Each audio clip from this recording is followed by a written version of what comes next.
Hi friend, কেমন আছো তোমরা? আশা করি ভালো আছো। আমিও খুব ভালো আছি।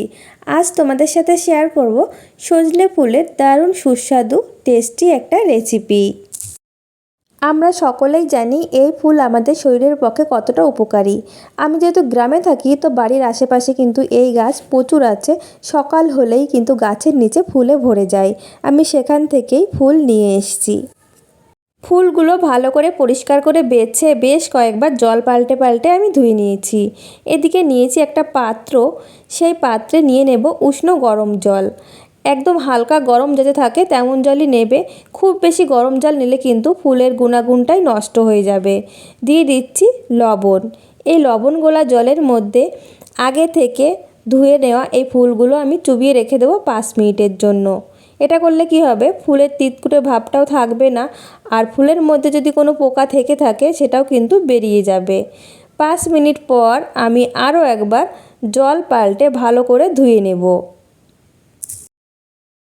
এরপর চলে এসেছি সরাসরি চুলাতে। চুলায় একটা কড়াই বসিয়ে দিয়েছি, গ্যাস আমি অন করে দিয়েছি। কড়াইতে দিয়ে দিচ্ছি পরিমাণ মতো সর্ষের তেল। হাই ফ্লেমে রেখে এই তেল আমি ভালো করে গরম করে নেব। তেল গরম হয়ে গেলে মিডিয়াম ফ্লেমে রেখে দিয়ে দিচ্ছি একটা শুকনো লঙ্কা আর 5 ফোড়ন। একটু ভেজে নেব।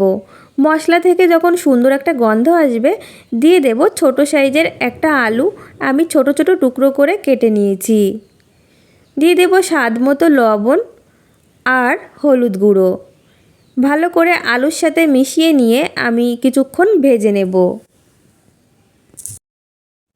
আলু কিছুক্ষণ ভেজে নেওয়ার পর আমি এর মধ্যে দিয়ে দিচ্ছি ছোট সাইজের একটা বেগুন, আমি একটু বড় বড় করে কেটে নিয়েছি।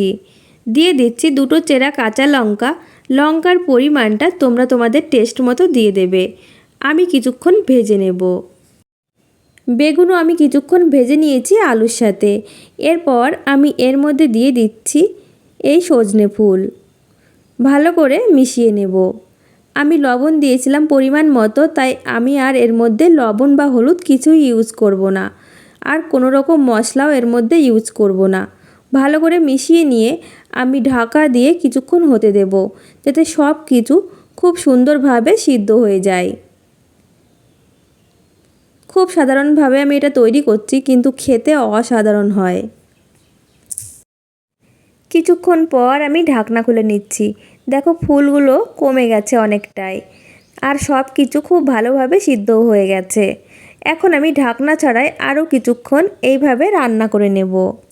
কিছুক্ষণ রান্না করে নেওয়ার পর এর মধ্যে দিয়ে দিচ্ছি সামান্য পরিমাণে চিনি। এই চিনিতে মিষ্টি হবে না, টেস্টের ব্যালেন্সটা ঠিক রাখবে। যেহেতু নিরামিষ রান্না, খেতে কিন্তু বেশ ভালো লাগবে। আলু আমি একটু ভেঙে ভেঙে নেব, এতে করে একটু মাখা মাখা হবে আর খেতেও কিন্তু বেশ ভালো লাগবে।